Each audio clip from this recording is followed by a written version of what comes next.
ಜುಜುತ್ಸು kaizen ನ movie ವಿಚಿತ್ರವಾದ time line ನಲ್ಲಿ ಪ್ಲೇಸ್ ತಗೊಳುತ್ತೆ. ಯಾಕೆಂದ್ರೆ ಈ ಮೂವಿಯ ಘಟನೆಗಳು ಸೀಸನ್ 1 ನ ಹಿಂದೆ ನಡೆದಿರುತ್ತೆ ಮತ್ತೆ ಸೀಸನ್ 2 ನ ಬಿಗಿನಿಂಗ್ ಆದ್ಮೇಲೆ ನಡೆದಿರುತ್ತೆ. ಈ ಮೂವಿನ ಮಿಸ್ ಮಾಡೋದಕ್ಕೆ ಚಾನ್ಸೇ ಇಲ್ಲ. ಯಾಕಂದ್ರೆ ಈ ಸಿನಿಮಾದಲ್ಲಿ ನಡೆದಿರುವಂತ ತುಂಬಾ ವಿಷಯಗಳು ಮೇನ್ ಆನಿಮೆಗೆ ಕನೆಕ್ಷನ್ ಆಗುತ್ತೆ. ನಿಮ್ಗೆಲ್ಲ ಗೊತ್ತಿರೋ ಹಾಗೆ ಜುಜುತ್ಸು ಕೈಸನ್ ಸೀಸನ್ 1 ಅಲ್ಲಿ ಯೂಜಿನ ಸಾಯಿಸ್ಬೇಕು ಅಂತ ಇರ್ತಾರೆ. ಅಂಡ್ ಇದೇ ಟೈಮ್ ಲೈನ್ ಅಲ್ಲಿ 10 ತಿಂಗಳು ನಾವು ಹಿಂದೆ ಹೋದ್ರೆ ಇದೇ ಜಾಗದಲ್ಲಿ ಬೇರೊಬ್ಬ ಹುಡುಗ ಇದ್ದ. ಅವನೇ ಯೂಟಾ ಒಕೊಟ್ಸು. ಇವನನ್ನ ಯಾಕೆ ಹೈಯರ್ ಅಪ್ಸ್ ಗಳು ಸಾಯಿಸ್ಬೇಕು ಅಂತ ಅನ್ಕೊಂಡಿದ್ದಾರೆ ಅಂದ್ರೆ ಅದಕ್ಕೋಸ್ಕರ ನಾವು ಅವನ ಬ್ಯಾಕ್ ಸ್ಟೋರಿನ ತಿಳ್ಕೊಬೇಕಾಗತ್ತೆ. ಅವನಿಗೆ ಚಿಕ್ಕ ವಯಸ್ಸಲ್ಲೇನೆ ನ್ಯೂಮೋನಿಯಾ ಅನ್ನೋ ಒಂದು ಕಾಯಿಲೆ ಇರುತ್ತೆ. ಸೊ ಅವನು ಆಸ್ಪತ್ರೆಯಲ್ಲಿ ಇರಬೇಕಾದ್ರೆ ಅವನು ಒಂದು ಹುಡುಗಿನ ಮೀಟ್ ಮಾಡ್ತಾನೆ. ಅವಳ ಹೆಸರೇ ರೀಕೋ ಒರಿಮೋಟೋ. ರೀಕೋ ಒಬ್ಳು ಅನಾಥೆ. ಅವಳ ಪೇರೆಂಟ್ಸ್ ಒಂದು ಅನಿರೀಕ್ಷಿತ ಘಟನೆಯಿಂದ ಸತ್ತಿರ್ತಾರೆ. ಆಸ್ಪತ್ರೆಯಲ್ಲಿ ಇವರಿಬ್ಬರ ಮೊದಲ ಭೇಟಿ ಆದ್ಮೇಲೆ ಮುಂದೆ ಇವರಿಬ್ರು ಒಂದೇ ಸ್ಕೂಲ್ಗೆ ಜಾಯ್ನ್ ಆಗ್ತಾರೆ. ಮುಂದೆ ಇವರಿಬ್ರು ತುಂಬಾ ಕ್ಲೋಸ್ ಆಗ್ತಾರೆ. ಎಷ್ಟು ಕ್ಲೋಸ್ ಅಂದ್ರೆ ರೀಕಾ ಅವ್ರ ಅಮ್ಮನ ವೆಡ್ಡಿಂಗ್ ರಿಂಗ್ ನ ತಂದು ಅದನ್ನ ಯೂಟಾಗೆ ಪ್ರಪೋಸ್ ಮಾಡಿ ಕೊಡ್ತಾಳೆ. ಈ ಸೀನ್ ತುಂಬಾ ಇಂಪಾರ್ಟೆಂಟ್. ಯಾಕಂದ್ರೆ ಯೂಟಾ ಬರೀ ಇದಕ್ಕೆ ಒಪ್ಕೊಳ್ಳೋದಿಲ್ಲ. ಅವನು ನಾವಿಬ್ರು ಮುಂದೆ ಒಟ್ಟಿಗೆ ಫಾರ್ ಎವರ್ ಒಟ್ಟಿಗೆ ಇರೋಣ ಅಂತ ಅವನು ಹೇಳ್ತಾನೆ. ಮುಂದೆ ಅನ್ಎಕ್ಸ್ಪೆಕ್ಟೆಡ್ ಆಗಿ ರೀಕಾ ಒಂದು ಕಾರ್ ಆಕ್ಸಿಡೆಂಟ್ ಇಂದ ಸಾಯ್ತಾಳೆ. ನೆಕ್ಸ್ಟ್ ಅವಳ ಆತ್ಮ ಒಂದು ಸ್ಪಿರಿಟ್ ಆಗಿ ಕನ್ವರ್ಟ್ ಆಗಿ ಅವಳು ಯೂಟಾಗೆ ಪರ್ಮನೆಂಟ್ ಆಗಿ ಅಟ್ಯಾಚ್ ಆಗ್ತಾಳೆ. ಇಲ್ಲಿಂದ ಯೂಟಾ ಎಲ್ಲೇ ಹೋದ್ರು ರೀಕಾ ಅವಳ ಜೊತೆನೆ ಬರ್ತಾ ಇರ್ತಾಳೆ. ಅಂಡ್ ಯೂಟಾಗೆ ಯಾರಾದ್ರೂ ತೊಂದರೆ ಕೊಡ್ತಾರೆ ಅಂತ ಅನಿಸಿದ್ರೆ ಅವ್ರ ಮೇಲೆ ಸಿಕ್ಕಾಪಟ್ಟೆ ಕ್ರೂರವಾಗಿ ರೀಕಾ ಅಟ್ಯಾಕ್ ಮಾಡ್ತಾ ಇರ್ತಾಳೆ. ಮೂವಿ ಸ್ಟಾರ್ಟಿಂಗ್ ಅಲ್ಲೇ ನಾವು ನೋಡ್ತೀವಿ ಯೂಟಾಗೆ 4 ಜನ ಬುಲ್ಲೀಸ್ ಕಾಟ ಕೊಡ್ತಾ ಇರ್ತಾರೆ. ರೀಕಾ ಆ 4 ಜನ ಬುಲ್ಲೀಸ್ ಮೇಲೂ ಕ್ರೂರವಾಗಿ ಅಟ್ಯಾಕ್ ಮಾಡಿ ಆ 4 ಜನನು ಒಂದೇ ಲಾಕರ್ಗೆ ಹಾಕ್ತಾಳೆ. ಬಟ್ ಅವ್ರಿಗೆ ಗೊತ್ತಾಗತ್ತೆ ಅವರು ಸರ್ವೈವ್ ಆಗಿದ್ದಾರೆ ಅಂತ. ಇದನ್ನೆಲ್ಲ ನೋಡಿ ಜುಜುತ್ಸು ಹೈ ಅವರು ಯೂಟಾ ಬಗ್ಗೆ ಏನಾರ ಮಾಡ್ಬೇಕು ಅಂತ ಯೋಚನೆ ಮಾಡಿ ಅವನ ಹಿಂದೆ 4 ಜನ ಸಾರ್ಸರರ್ ನ ಬಿಡ್ತಾರೆ. ಈ 4 ಜನರ ಹೆಸರನ್ನ ಬಿಟ್ಕೊಟ್ಟಿಲ್ಲ. ಬಟ್ ಇದರಲ್ಲಿ 4 ಜನರಲ್ಲಿ ಒಬ್ಬ ವ್ಯಕ್ತಿ ಟೋಡೋನ ಲೆವೆಲ್ ಅಲ್ಲಿ ಇದ್ದ. ಅಂಡ್ ಉಳಿದ 3 ಜನ ಮೆಗುಮಿ ಫುಶಿಗೋರನ ಲೆವೆಲ್ ಅಲ್ಲಿ ಇದ್ರು ಅಂತ. ಅಂಡ್ ರೀಕಾ ಆ 4 ಜನರನ್ನ ಸೋಲಿಸ್ತಾಳೆ. ಅಂಡ್ ಇದರಿಂದ ಗೊತ್ತಾಗುತ್ತೆ ರೀಕಾ ಎಷ್ಟು ಪವರ್ಫುಲ್ ಅಂತ. ರೀಕಾ ನೆಕ್ಸ್ಟ್ ಏನ್ ಮಾಡ್ಬೋದು ಅಂತ ಟೆನ್ಷನ್ ಅಲ್ಲಿ ಹೈಯರ್ ಅಪ್ಸ್ ಅವರು ಸೆಪ್ಟೆಂಬರ್ 2017 ಯೂಟಾನ ಎಕ್ಸಿಕ್ಯೂಟ್ ಮಾಡಕ್ಕೆ ಅಂತ ಆರ್ಡರ್ ಪಾಸ್ ಮಾಡ್ತಾರೆ. ಇದಕ್ಕೆ ಯೂಟಾ ಕೂಡ ಒಪ್ಕೊಳ್ತಾನೆ. ಅಂಡ್ ಯೂಟಾ ಅವನಾಗವನೇ ಸ್ಯಾಕ್ರಿಫೈಸ್ ಮಾಡ್ಕೊಳಕ್ಕೆ ಅಂತ ಟ್ರೈ ಕೂಡ ಮಾಡ್ತಾನೆ. ಯಾಕಂದ್ರೆ ಅವನಿಂದ ತುಂಬಾ ಜನಕ್ಕೆ ನೋವಾಗ್ತಿದೆ ಅಂತ. ಬಟ್ ರೀಕಾ ಅದನ್ನ ಕೂಡ ತಡೀತಾಳೆ. ಇಂಥ ಸಿಚುವೇಶನ್ ಅಲ್ಲಿ ಹೈಯರ್ ಅಪ್ಸ್ ಅವರು ಸ್ಟ್ರಾಂಗೆಸ್ಟ್ ಸಾರ್ಸರರ್ ಆದ ಸಾತುರೋ ಗೋಜೋನ ಕರೀತಾರೆ. ಅಂಡ್ ಇವನು ಈಗ ಯೂಟಾಗೆ ಕರ್ಸ್ ನ ಕಂಟ್ರೋಲ್ ಮಾಡೋದು ಹೇಗೆ ಅಂತ ಹೇಳ್ಕೊಡೋದು. ಗೋಜೋ ಜೊತೆ ಮಾತಾಡಿದ ನಂತರ ಯೂಟಾನ ಜುಜುತ್ಸು ಹೈಗೆ ಟ್ರಾನ್ಸ್ಫರ್ ಮಾಡ್ತಾರೆ. ಅದು ಕೂಡ ಫಸ್ಟ್ ಇಯರ್ ಸ್ಟೂಡೆಂಟ್ ಆಗಿ. ಅಂಡ್ ಈ ಟೈಮ್ ಅಲ್ಲಿ ಫಸ್ಟ್ ಇಯರ್ ಸ್ಟೂಡೆಂಟ್ಸ್ ಆಗಿರೋರು ಮಾಕಿ ಝೆನೆನ್, ಪಾಂಡಾ ಮತ್ತೆ ಟೋಗೆ ಒನಿಮಾಕಿ. ಸೊ ಸೀಸನ್ 1 ಅಲ್ಲಿ ಇವರೆಲ್ಲ ಸೆಕೆಂಡ್ ಇಯರ್ ಸ್ಟೂಡೆಂಟ್ಸ್ ಆಗಿರ್ತಾರೆ. ಯೂಟಾ ಈ 3 ಜನರ ಗ್ರೂಪ್ ಗೆ ಸೇರಿ ಇವರ ಲೈಫ್ ಅಲ್ಲೇ ನೋಡಿರುವಂತ ತುಂಬಾ ಸ್ಟ್ರಾಂಗೆಸ್ಟ್ ಕರ್ಸ್ ಆಗಿರುತ್ತೆ. ಕರ್ಸ್ ಸ್ಪಿರಿಟ್ಸ್ ಗಳು ಕರ್ಸ್ ಎನರ್ಜಿ ಇಂದ ಕ್ರಿಯೇಟ್ ಆಗ್ತವೆ. ಎಷ್ಟು ಜಾಸ್ತಿ ಕರ್ಸ್ ಎನರ್ಜಿ ಇರುತ್ತೋ ಆ ಸ್ಪಿರಿಟ್ ಅಷ್ಟು ಸ್ಟ್ರಾಂಗೆಸ್ಟ್ ಆಗಿರುತ್ತೆ. ಸೊ ರೀಕಾ ಹೇಳೋ ಹಾಗೆ ಅವಳ ಹತ್ತಿರ ಎಂಡ್ಲೆಸ್ ಕರ್ಸ್ ಎನರ್ಜಿ ಇದೆ. ಇದರಿಂದ ಸೀಸನ್ ಸ್ಟಾರ್ಟಿಂಗ್ ಅಲ್ಲಿ ಮಾಕಿ ಯೂಟಾಗೆ ರೆಸ್ಪೆಕ್ಟೇ ಕೊಡ್ತಾ ಇರೋದಿಲ್ಲ. ಯಾಕಂದ್ರೆ ಯೂಟಾ ಹತ್ರ ತುಂಬಾ ಸ್ಟ್ರಾಂಗೆಸ್ಟ್ ಆಗಿರುವಂತ ಸ್ಪಿರಿಟ್ ಇದ್ರೂ ಕೂಡ ಅವನು ವೀಕ್ಲಿಂಗ್ ತರ ಆಕ್ಟ್ ಮಾಡ್ತಾನೆ ಅಂತ. ಅಂಡ್ ಮುಂದೆ ಗೋಜೋ ಮಾಕಿ ಮತ್ತೆ ಯೂಟಾನ ಸೇರಿಸಿ ಒಟ್ಟಿಗೆ ಮಿಷನ್ ಗೆ ಕಳಿಸ್ತಾನೆ. ಮುಂದೆ ಅವರಿಬ್ರು ಒಂದು ಎಲಿಮೆಂಟರಿ ಸ್ಕೂಲ್ಗೆ ಬರ್ತಾರೆ. ಯಾಕೆ ಅಂದ್ರೆ ರೀಸೆಂಟ್ಲಿ ಇಲ್ಲಿ ಇಬ್ರು ಸ್ಟೂಡೆಂಟ್ಸ್ ಕಾಣೆ ಆಗಿದ್ದಾರೆ. ಅಂಡ್ ಗೋಜೋಗೆ ಇದು ಒಂದು ಕರ್ ಸ್ಪಿರಿಟ್ ನ ಕೆಲಸ ಅಂತ ಗೊತ್ತಾಗುತ್ತೆ. ಅಂಡ್ ನಾನು ಮುಂಚೆ ನಿಮ್ಗೆ ಹೇಳ್ದಾಗೆ ಕರ್ ಸ್ಪಿರಿಟ್ ಕ್ರಿಯೇಟ್ ಆಗೋದು ಕರ್ಸ್ ಎನರ್ಜಿಯಿಂದ. ಅಂಡ್ ಆ ಕರ್ಸ್ ಎನರ್ಜಿ ಕ್ರಿಯೇಟ್ ಆಗೋದು ಹ್ಯೂಮನ್ಸ್ ನ ನೆಗೆಟಿವ್ ಎಮೋಷನ್ಸ್ ಇಂದ. ಇದರಿಂದ ನಮ್ಗೇನ್ ಗೊತ್ತಾಗುತ್ತೆ ಅಂದ್ರೆ ತುಂಬಾ ಕರ್ಸ್ ಎನರ್ಜಿ ಲೀಕ್ ಆಗೋದು 2 ಜಾಗದಲ್ಲಿ, ಹಾಸ್ಪಿಟಲ್ಸ್ ಮತ್ತೆ ಸ್ಕೂಲ್ಸ್. ಇಲ್ಲಿ ತುಂಬಾ ಪೀಪಲ್ಸ್ ನೆಗೆಟಿವ್ ಎಮೋಷನ್ಸ್ ಇಂದ ತುಂಬಿಕೊಂಡಿರ್ತಾರೆ. ಸೊ ಆ ನೆಗೆಟಿವ್ ಎಮೋಷನ್ಸ್ ಇಂದನೇ ಈ ಕರ್ಸ್ ಸ್ಪಿರಿಟ್ಸ್ ಗಳು ಫಾರ್ಮ್ ಆಗುತ್ತೆ. ಅಂಡ್ ಆ ಸ್ಪಿರಿಟ್ಸ್ ನ ನಾಶ ಮಾಡೋದೇ ಈ ಸಾರ್ಸರರ್ಸ್ ನ ಕೆಲಸ. ಸೊ ಇಲ್ಲಿ ಮಾರ್ಕ್ ಎಂಟ್ರಿ ಆಗ್ತಾರೆ. ಅಲ್ಲಿ ತುಂಬಾ ಕರ್ಸ್ ಸ್ಪಿರಿಟ್ಸ್ ಗಳಿದ್ರು ಅವು ಯಾವು ಕೂಡ ಇವರಿಬ್ಬರ ಮೇಲೆ ಅಟ್ಯಾಕ್ ಮಾಡೋದಿಲ್ಲ. ಯಾಕೆ ಅಂದ್ರೆ ಆ ಎಲ್ಲಾ ಕರ್ಸ್ ಗಳಿಗೂ ಯೂಟಾ ಅಂದ್ರೆ ಭಯ. ಇದು ಮಾಕಿಗೆ ಗೊತ್ತಾಗುತ್ತೆ. ಸೊ ಮಾಕಿ ಯೂಟಾನ ಸ್ಟೂಡೆಂಟ್ ಐಡಿನ ಚೆಕ್ ಮಾಡ್ತಾಳೆ. ಆಗ ಅವಳಿಗೆ ಗೊತ್ತಾಗುತ್ತೆ ಯೂಟ ಒಬ್ಬ ಸ್ಪೆಷಲ್ ಗ್ರೇಡ್ ಸಾರ್ಸರರ್ ಅಂತ. ಇದು ಸಾರ್ಸರರ್ ಗಳಲ್ಲೇ one of the highest ranking ಇದು. ಸೊ ಇಡೀ ಜುಜುತ್ಸು ಕೈಸನ್ ವರ್ಲ್ಡ್ ಅಲ್ಲಿ ಬರೀ 3 ಜನ ಮಾತ್ರ ಈ ಲೆವೆಲ್ ಇರೋದು, ಅಂಡ್ ಗೋಜೋ ಕೂಡ ಅದೇ ಲೆವೆಲ್ ಅಲ್ಲೇ ಇರೋದು. ಸೊ ಯೂಟ ಕೂಡ ಇದೇ ಲೆವೆಲ್ ಇರೋದ್ರಿಂದ ಇದು ಒಂದು ತುಂಬಾ ಸ್ಟ್ರಾಂಗೆಸ್ಟ್ ಕ್ಯಾರೆಕ್ಟರ್ ಅಂತ ನಮಗ್ ಗೊತ್ತಾಗುತ್ತೆ. ಅಂಡ್ ಟೈಮ್ ಕಳೀತಾ ಇದ್ದಂತೆ ಮಾಕಿಗೂ ಕೂಡ ಇದು ಎಫೆಕ್ಟ್ ಆಗಕ್ಕೆ ಶುರುವಾಗುತ್ತೆ. ಸೊ ಯೂಟ ಒಬ್ಬನೇ ಇವಾಗ ಉಳಿದಿರೋದು ಇವರೆಲ್ಲಾರನ್ನು ಸೇವ್ ಮಾಡೋದಕ್ಕೆ. ಬಟ್ ಬ್ಯಾಡ್ ನ್ಯೂಸ್ ಏನಂದ್ರೆ ಯೂಟಾಗೆ ಏನ್ ಮಾಡ್ಬೇಕು ಅಂತಾನೆ ಗೊತ್ತಿಲ್ಲ. ಮಾಕಿ ತುಂಬಾ ಫ್ರಸ್ಟ್ರೇಟ್ ಆಗ್ಬಿಟ್ಟು ಯೂಟಾಗೆ ಏನಾದ್ರೂ ಮಾಡು ಅಂತ ಬೈತಾಳೆ. ಸೊ ಇದರಿಂದ ಯೂಟ ಮೋಟಿವೇಟ್ ಆಗಿ ಅವನ ವೆಡ್ಡಿಂಗ್ ರಿಂಗ್ ನ, ರೀಕಾ ಕೊಟ್ಟಿರುವಂತ ವೆಡ್ಡಿಂಗ್ ರಿಂಗ್ ನ ಹಾಕೋತಾನೆ. ಸೊ ಇದರಿಂದ ಅವನು ಮತ್ತೆ ಅವನ ಸ್ಪಿರಿಟ್ ಗೆ ಕನೆಕ್ಷನ್ ಬಿಲ್ಡ್ ಆಗುತ್ತೆ. ಇಲ್ಲಿವರೆಗೂ ರೀಕಾನೆ ಕೆಟ್ಟ ಸಿಚುವೇಶನ್ ಇದ್ದಾಗ ಅವಳೇ ಬಂದು ಹೆಲ್ಪ್ ಮಾಡ್ತಿದ್ಲು. ಬಟ್ ಇದೇ ಫಸ್ಟ್ ಟೈಮು ಯೂಟ ಅವನೇ ರೀಕಾನ ಸಮನ್ ಮಾಡ್ತಿರೋದು. ಸೊ ರೀಕಾ ಅಲ್ಲಿರುವಂತ ಎಲ್ಲಾ ಸ್ಪಿರಿಟ್ಸ್ ನ ತುಂಬಾ ಕ್ರೂರವಾಗಿ ಸಾಯಿಸೋದಕ್ಕೆ ಶುರು ಮಾಡ್ತಾಳೆ. ಅಂಡ್ ಇವಾಗ ಯೂಟ ಅಲ್ಲಿರುವ ಎಲ್ಲಾ ಮಕ್ಕಳನ್ನ ಮತ್ತೆ ಮಾಕಿನ ಸೇಫ್ ಆಗಿ ಆಚೆ ಕರ್ಕೊಂಡ್ ಬರ್ತಾನೆ. ಅಂಡ್ ಇಲ್ಲಿಂದ ಯೂಟ ರೀಕಾನ ಕರ್ಸ್ ನ ಹೆಂಗಾದ್ರೂ ಮಾಡಿ ಬ್ರೇಕ್ ಮಾಡ್ಬೇಕು ಅಂತ ಹೊರಡ್ತಾನೆ. ಯಾಕೆಂದ್ರೆ ರೀಕಾನ ಕರ್ಸ್ ನ ಬ್ರೇಕ್ ಮಾಡಿದ್ರೆ ಅವಳು ಫೈನಲಿ ಅವಳ ಸೋಲ್ ಫ್ರೀ ಆಗತ್ತೆ ಅಂತ. ಬಟ್ ರೀಕಾನ ಕರ್ಸ್ ನ ನಾರ್ಮಲ್ ಬೇರೆ ಸ್ಪಿರಿಟ್ಸ್ ತರ ಡೆಸ್ಟ್ರಾಯ್ ಮಾಡೋದಕ್ಕೆ ಆಗಲ್ಲ. ರೀಕಾನ ಕರ್ಸು ತುಂಬಾ ಪವರ್ಫುಲ್. ಸೊ ಯೂಟ ಏನ್ ಮಾಡ್ಬೇಕು ಅಂದ್ರೆ ರೀಕಾನ ಕರ್ಸ್ ನ ಸ್ಟೆಪ್ ಬೈ ಸ್ಟೆಪ್ ಆಗಿ ಅನ್ರಾವಲ್ ಮಾಡ್ಬೇಕು. ಹೇಗೆ ಅಂತ ನಾನು ಹೇಳ್ತೀನಿ. ರೀಕಾಳ ಉಂಗುರದಿಂದ ಯೂಟ ಅವಳಿಂದ ಕರ್ಸ್ ಎನರ್ಜಿನ ಪಡಿಬಹುದು. ಆ ಕರ್ಸ್ ಎನರ್ಜಿನ ಅವನ ಹತ್ರ ಇರುವ ಸೋರ್ಡ್ಗೆ ಸ್ವಲ್ಪನೇ ಚಾನಲ್ ಮಾಡ್ತಾ ಇರ್ತಾನೆ. ಅಂಡ್ ಇದು ಪ್ರಾಕ್ಟೀಸ್ ಮಾಡ್ತಾ ಅವನು ತುಂಬಾ ಲಾರ್ಜ್ ಅಮೌಂಟ್ ಆಫ್ ಕರ್ಸ್ ಎನರ್ಜಿನ ಅವನ ಸೋರ್ಡ್ಗೆ ಹಾಕ್ತಾನೆ. ಆಗ ಆ ಪೂರ್ತಿ ಕರ್ಸು ಅವನ ಕಂಟ್ರೋಲ್ಗೆ ಬರುತ್ತೆ. ಅಂಡ್ ಇದರಿಂದ ರೀಕಾನ ಕರ್ಸು ಅಫಿಷಿಯಲಿ ಬ್ರೋಕ್ ಆಗುತ್ತೆ. ನಾವು ಒಂದು ನೆರಳನ್ನ ನೋಡ್ತೀವಿ. ಅಂಡ್ ಆ ನೆರಳನ್ನ ನೋಡ್ತಿದ್ರೆ ನಮಗ್ ಗೊತ್ತಾಗುತ್ತೆ ಇಟ್ಸ್ ಸುಗುರೋ ಗೆಟೋ ಅಂತ. 11 ವರ್ಷದ ಹಿಂದೆ ಸುಗುರೋ ಗೆಟೋ ಕೂಡ ಜುಜುತ್ಸು ಹೈಯಲ್ಲಿ ಒಬ್ಬ ಸ್ಟ್ರಾಂಗೆಸ್ಟ್ ಸಾರ್ಸರರ್ ಆಗಿದ್ದ, ಅದು ಕೂಡ ಗೋಜೋ ಜೊತೆಗೆ. ಮುಂಚೆ ಗೆಟೋ ತುಂಬಾ ಸ್ಟ್ರಾಂಗೆಸ್ಟ್ ಆಗಿರೋದ್ರಿಂದ ಅವನ ಬಿಲೀವ್ ಇತ್ತು ನಾವು ವೀಕೆಸ್ಟ್ ನ ಪ್ರೊಟೆಕ್ಟ್ ಮಾಡ್ಬೇಕು ಅಂತ. ಆದ್ರೆ ಆಗಸ್ಟ್ 2006 ನಡೆದಂತ ಒಂದು ಟ್ರಾಜಿಕ್ ಇನ್ಸಿಡೆಂಟ್ ಇಂದ ಅವನ ಬಿಲೀವ್ ಬದಲಾಗುತ್ತೆ. ಆ ಇನ್ಸಿಡೆಂಟ್ ಇಂದ ಅವನಿಗೆ ಗೊತ್ತಾಗುತ್ತೆ ತುಂಬಾ ಜನಕ್ಕೆ ಏನು ನಾವು ಸೇವ್ ಮಾಡ್ಬೇಕಾಗಿಲ್ಲ ಅಂತ. ಆದ್ರೆ ಅವನು ಸಾರ್ಸರರ್ ಆಗಿದ್ರಿಂದ ಅವನಿಗೆ ಬೇರೆ ಚಾಯ್ಸ್ ಕೂಡ ಇಲ್ಲ. ಸೊ ಗೆಟೋ ಅವನೇ ಕ್ವಶನ್ ಮಾಡ್ಕೊಳ್ಳೋದಿಕ್ಕೆ ಶುರು ಮಾಡ್ತಾನೆ, ಈ ಜಾಬ್ ಮಾಡ್ತಾ ಇರೋದು ವರ್ತ್ ಇಟ್ ಇದೆಯಾ ಇಲ್ವಾ ಅಂತ. ಅಂಡ್ ಆದ್ರೂ ಕೂಡ ಅವನು ಇನ್ನ ಮನುಷ್ಯರನ್ನ ಕಾಪಾಡ್ತಾನೆ ಬರ್ತಾನೆ. ಸೊ 2007 ಅವನು ಕಂಪ್ಲೀಟ್ ಆಗಿ ಡಾರ್ಕ್ ಸೈಡ್ ಕಡೆಗೆ ಟ್ರಾನ್ಸ್ಫಾರ್ಮ್ ಆಗ್ತಾನೆ. ಅವನು ಒಂದು ಎಂಟೈರ್ ವಿಲೇಜ್ ಅಲ್ಲಿ ಇದ್ದ 100 ಜನರನ್ನ ಸಾಯಿಸ್ತಾನೆ. ಅಂಡ್ ಸ್ಟ್ರಾಂಗೆಸ್ಟ್ ಅವರು ವೀಕೆಸ್ಟ್ ಅವ್ರನ್ನ ಪ್ರೊಟೆಕ್ಟ್ ಮಾಡಬೇಕು ಅನ್ನೋ ಫಿಲಾಸಫಿನ ಕೂಡ ಬಿಡ್ತಾನೆ. ಅಂಡ್ ಅವನು ಇಲ್ಲಿಂದ ಬರೀ ಈ ಪ್ರಪಂಚದಲ್ಲಿ ಜುಜುತ್ಸು ಸಾರ್ಸರರ್ ಇದ್ರೆ ಚೆನ್ನಾಗಿರುತ್ತೆ ಅಂತ ನಂಬೋದಕ್ಕೆ ಶುರು ಮಾಡ್ತಾನೆ. ಈ ಕನಸನ್ನ ನನಸು ಮಾಡೋದಿಕ್ಕೆ ಅವನು ಮುಂದಿನ 10 ವರ್ಷ ತುಂಬಾ ಸ್ಟ್ರಾಂಗೆಸ್ಟ್ ಆಗಿರುವಂತ ಒಂದು ಗ್ಯಾದರಿಂಗ್ ಮಾಡ್ತಾನೆ. ಅಂಡ್ ಅವನು ಈ ಪ್ರಪಂಚದಲ್ಲಿರುವಂತ ನಾರ್ಮಲ್ ಮನುಷ್ಯರನ್ನ ಸಾಯಿಸೋದಿಕ್ಕೆ ಹೊರಡ್ತಾನೆ. ಸೊ ರೀಕಾ ಮೋಸ್ಟ್ ಪವರ್ಫುಲ್ ಕರ್ಸ್ ಆಗಿರೋದ್ರಿಂದ ಗೆಟೋಗೆ ಅನ್ಸುತ್ತೆ ಇವಳು ನಮ್ ಸೈಡ್ ಇದ್ರೆ ನಾವು ತುಂಬಾ ಬೇಗ ಗೆಲ್ಬಹುದು ಅಂತ. ಸೊ ನಿಮ್ಗಿನ್ನೂ ಗೊತ್ತಿಲ್ಲ ಅಂದ್ರೆ ಗೆಟೋ ಅವನ ಕರ್ಸ್ ಟೆಕ್ನಿಕ್ ಇಂದ ಅವನು ಕರ್ಸ್ ಸ್ಪಿರಿಟ್ಸ್ ನ ಕಂಟ್ರೋಲ್ ಮಾಡಬಹುದು. ಗೆಟೋ ಯೂಟಾನ್ ಏನಾದ್ರೂ ಸಾಯಿಸಿದ್ರೆ ರೀಕಾನ ಇಮೆನ್ಸ್ ಪವರ್ ಇವನಿಗೆ ಟ್ರಾನ್ಸ್ಫರ್ ಆಗುತ್ತೆ. ಸೊ ಗೆಟೋಗೆ ರೀಕಾನ ಪವರ್ ಎಷ್ಟಿರುತ್ತೆ, ಅವಳ ಪೊಟೆನ್ಶಿಯಲ್ ಎಷ್ಟು ಅಂತ ಅವನಿಗೆ ತಿಳ್ಕೊಬೇಕಿತ್ತು. ಅದಕ್ಕೋಸ್ಕರ ಅವನೇ ಎಲಿಮೆಂಟರಿ ಸ್ಕೂಲ್ ಅಲ್ಲಿ ಟ್ರ್ಯಾಪ್ ಮಾಡಿರ್ತಾನೆ. ಮುಂದೆ ಮಾಕಿ ಮತ್ತೆ ಮಕ್ಕಳೆಲ್ಲ ಆಸ್ಪತ್ರೆಯಲ್ಲಿ ರಿಕವರ್ ಆಗ್ತಾ ಇರ್ಬೇಕಾದ್ರೆ ಯೂಟಾಗೆ ರಿಯಲೈಸ್ ಆಗುತ್ತೆ. ಇಲ್ಲಿವರೆಗೂ ಯೂಟ ಅನ್ಕೊಂಡಿರ್ತಾನೆ ರೀಕಾನೇ ನನಗೆ ಕರ್ಸ್ ಮಾಡಿರೋದು ಅಂತ. ಆದ್ರೆ ರಿಯಾಲಿಟಿಲಿ ನಡೆದಿರೋದೇ ಬೇರೆ. ಆಕ್ಚುಲಿ ಯೂಟಾನೇ ರೀಕಾನ ಕರ್ಸ್ ಮಾಡಿರೋದು. ಯಾಕಂದ್ರೆ ಯೂಟ ಅವನು ಚಿಕ್ಕ ವಯಸ್ಸಲ್ಲಿದ್ದಾಗ ರೀಕಾಗೆ ನಾವಿಬ್ರು ಯಾವಾಗ್ಲೂ ಒಟ್ಟಿಗೆ ಇರೋಣ ಅಂತ ಹೇಳಿರ್ತಾನೆ. ಗೋಜೋನ ಪರ್ಸ್ಪೆಕ್ಟಿವ್ ಅಲ್ಲಿ ಈ ಥಿಯರಿ ಪಾಸಿಬಲ್. ಯಾಕೆಂದ್ರೆ ಅವನಿಗೆ ಅರ್ಥನೇ ಆಗ್ತಿರೋದಿಲ್ಲ ಒಬ್ಳು ನಾರ್ಮಲ್ ಹುಡುಗಿ ಇಷ್ಟು ಸ್ಟ್ರಾಂಗೆಸ್ಟ್ ಆಗಿರುವಂತ ಒಂದು ಕರ್ಸ್ ಎನರ್ಜಿಯಾಗಿ ಹೇಗೆ ಆದ್ಲು ಅಂತ. ಸೊ ಗೋಜೋ ಯೂಟನ ಬ್ಯಾಕ್ ಗ್ರೌಂಡ್ ಮತ್ತೆ ರೀಕಾನ ಬ್ಯಾಕ್ ಗ್ರೌಂಡ್ ನ ಇನ್ವೆಸ್ಟಿಗೇಷನ್ ಮಾಡೋದಕ್ಕೆ ಶುರು ಮಾಡ್ತಾನೆ. ಗೋಜೋಗೆ ಅವಳ ಶಕ್ತಿ ಎಲ್ಲಿಂದ ಬಂತು ಅಂತ ಒಂದು ಕ್ಲೂ ಸಿಗ್ಬೋದು ಅಂತ ನಂಬಿಕೆ ಇರುತ್ತೆ.